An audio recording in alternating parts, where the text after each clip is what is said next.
نبی کریم کے پاس ایک بندہ آیا، ایک صحابی آیا، اس نے کہا ایک بیل کو دوڑا رہا تھا ایک شخص، اور بیل نے مڑ کے دیکھا اور اس سے انسانی زبان میں ہم کلام ہونے لگا کہ مجھے اللہ تعالیٰ نے کھیتی باڑی کے لیے پیدا کیا ہے، دوڑنے کے لیے پیدا نہیں کیا۔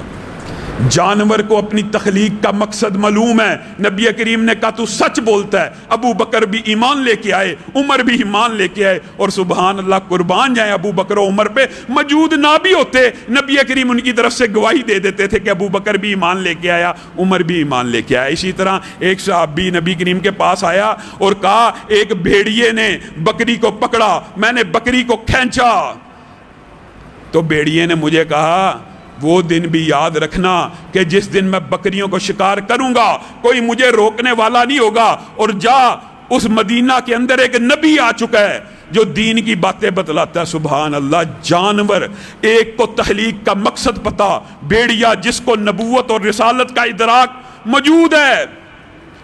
اور نبی کریم نے اس صحابی کی بات سن کے بھی یہ کہا میں ایمان لے کے آیا، ابو بکر و عمر ایمان لے کے آئے۔ ان ساری احادیث کا مطلب پتہ کیا؟ یہ واحد دو مخلوقات ہیں جن کو اللہ تعالیٰ نے اختیار بھی دیا، آزادی بھی دی، آپشن بھی دی، سیکچول ڈیزائر بھی دیا، پیٹ بھی دیا، جانوروں کو دیا، لیکن اختیار نہیں دیا اچھے اور برے میں سے چننے کا۔ دو آنکھیں دی، دو رستے دکھلائے، وَهَدَيْنَاهُ النَّجْدَيْنِ، دو رستے اچھائی کے اور برائی کے دکھا دیے۔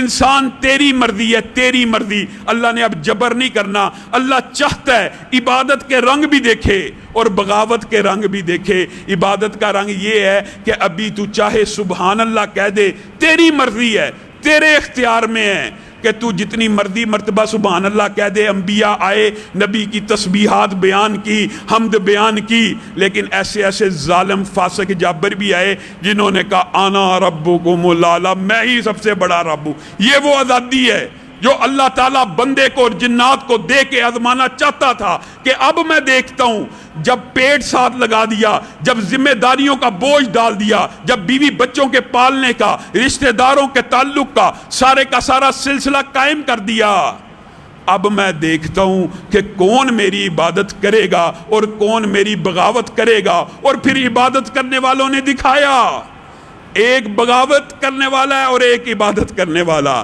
بغاوت کرنے والا آگ جلا رہا ہے اور عبادت کرنے والا آگ میں کود رہا ہے۔ اللہ تعالیٰ نے یہ منظر دکھائے۔ پھر عبادت کرنے والا جب عبادت کا حق ادا کرتا ہے تو ہاتھ میں چھری پکڑی ہوئی ہے، نیچے کوئی جانور نہیں، اپنا سگا بیٹا لیٹا ہوا ہے۔ یہ عبادت کے منظر بھی آپ نے دیکھے کہ نبی محترم صلی اللہ علیہ وسلم کے پاؤں کے اوپر بھی خون بہ رہا ہے، نبی کے دندان مبارک کو بھی شہید کیا جا رہا ہے، اور بغاوت کے منظر بھی آپ نے دیکھے، ابو جہل، ابو لہب۔ یہ انسانی تاریخ کا ایک طویل باب ہے۔ اللہ چاہتا کیا ہے؟ اللہ یہ چاہتا ہے کہ مجھے اور آپ کو دونوں رستے دکھا دیے، دونوں ذمہ داریاں بتلا دیں۔ یا تو کوئی بندہ یہاں پہ بیٹھا ہو، کھڑا ہو اور کہے اللہ نے مجھے اچھائی کا نہیں بتلایا، اللہ نے مجھے برائی کا نہیں بتلایا، میں کیسے اچھے کی طرف چلوں؟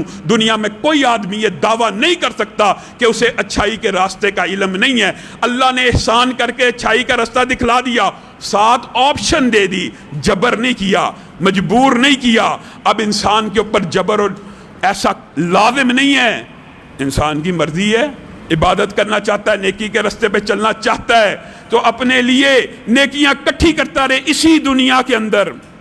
میرے بھائیو، نبی کریم صلی اللہ علیہ وسلم نے اس دنیا کو کامیاب گزارنے کے کچھ گر اور طریقے بتلائے ہیں جو بڑے طویل ہیں، جن میں سے چند ایک کو آپ کے سامنے انشاءاللہ ان دروس میں رکھنا ہے۔ پہلا، جو اپنے صحابی ہو جلیل القدر کو نصیحت کی، کن فی الدنیا کا انکا غریب او عابر سبیل۔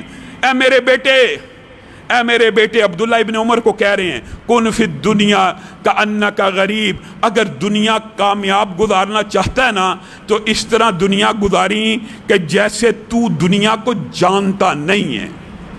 اس کا کیا مطلب ہے؟ تو دنیا کو جانتا نہیں ہے اور دنیا تجھے پہچانتی نہیں ہے۔ یہ غریب اردو والا نہیں ہے جس کے پاس مال و دولت نہیں، یہ اجنبی والا ہے۔ غریب کا مطلب کن فی الدنیا کا انکا غریب، تو دنیا ایسے گزاری کہ تم مال سے اجنبی ہو، دولت سے اجنبی ہو، خواہش